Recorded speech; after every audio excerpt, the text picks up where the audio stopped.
Hey there, YouTube. So I have made it to Wilson, North Carolina. I'm unloading here in the morning at 9 a.m. and I think that's, I don't know, it's probably about 11 and a half, 12 hours from now. So I just made it here and kind of hanging out until the morning. So it was, I think the warmest temperature I saw today might have been 57 degrees. It was mostly 55. When I looked earlier this evening, it's in the 40s. I don't know if it's supposed to freeze here or not. I'll actually have to look. I don't know. Probably won't, but it may. Who knows? But in any case, it's still chilly.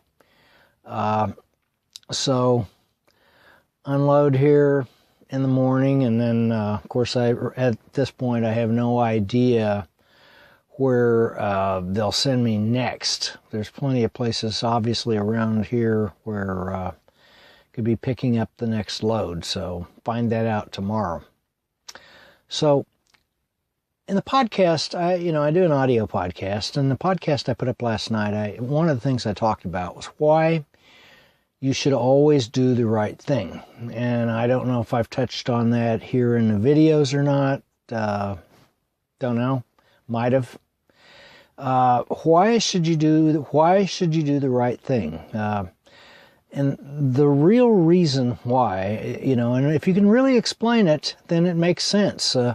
You shouldn't, we're kind of taught that, if nobody's watching, then, because we kind of surmise this in our mind. If nobody's watching, then there's really, you can do something and get away with it. And as long as you don't get caught and so on and so forth, then nobody's the wiser, and you have some goofy advantage. The wrong side of your ego thinks it's got an advantage.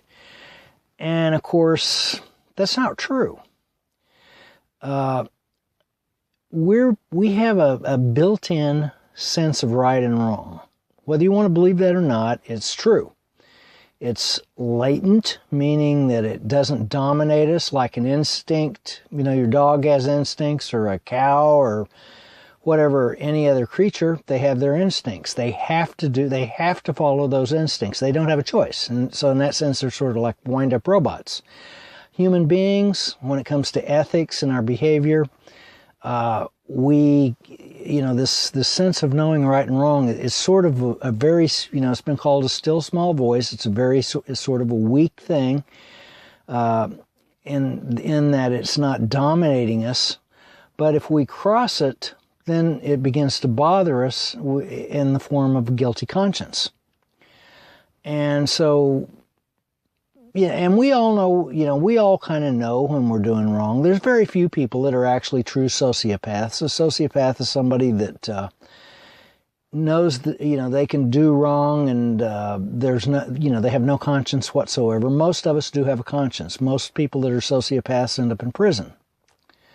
Most, they can be very dangerous if they don't, but most of them end up in prison. So most of us, the vast majority of us, have this built-in sense of knowing right from wrong, and we try to drown it out, of course. Because we come into this world kind of wanting to sort of play God in our own mind. We kind of wanting to know that we're God. The wrong side of our ego wants to play God. You can put that into different language, but that language is pretty effective. So we have this, you do the wrong thing. So let's say you want to swipe something. Nobody's watching, and you think, I can just swipe that. Or you want to have, the sex outside of marriage. Or you want to step out on your wife, or you want to step out on your husband. And you think, they don't know it. It's not hurting them. It's and there's a million different excuses and ways of twisting things that people come up with in order to kind of try to justify this in their mind. But once you do, let's say you do something, let's say you swipe something. And I always give the classic example of swiping the pen out of the bank. You think nobody's watching, you swipe the pen, you think you got an advantage. You took the pen and somehow you got that free pen or something because you didn't have to pay for it. And it could be any number of things, but that one will do. That example works quite nicely. You're instantly at odds with your conscience because then you have to twist things in your mind. You have to begin to see the world backwards, twist things in your mind. Wrong is right, right is wrong. But then the problem is you've got this conscience, and that conscience, it's not simply a matter of, well, you're distancing yourself from your conscience or you're twisting things around.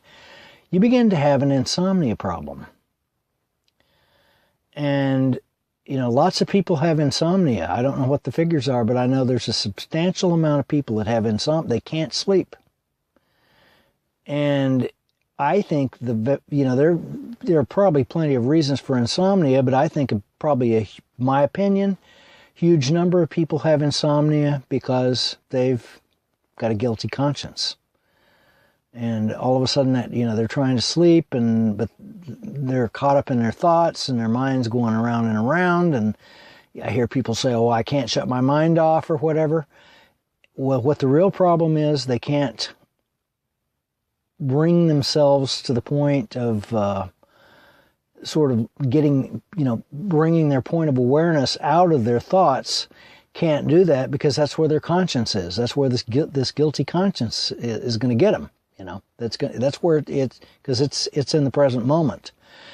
And so then they have a terrible time trying to go to sleep. Well, the problem with that, your brain is in direct control of your immune system, and your brain has to sleep. Human beings have to sleep. If someone were to deprive you of sleep, if you were to be deprived of sleep long enough, and I don't know what the period of time would be, I doubt that you'd last a month. Probably wouldn't even last that long. Probably just a matter maybe of weeks. But if someone were to actually deprive you of sleep, you'd die. But before you died, I can just tell you what happens to the experiments that they do with mice, and this has been done over and over again. It's been repeated. You prevent the mice from going to sleep. Isn't that funny that animals don't have insomnia, by the way? Human beings do. Wonder why. In any case, you do the experiment with the mice, and you deprive them of sleep, however they do it. They're not letting them go to sleep.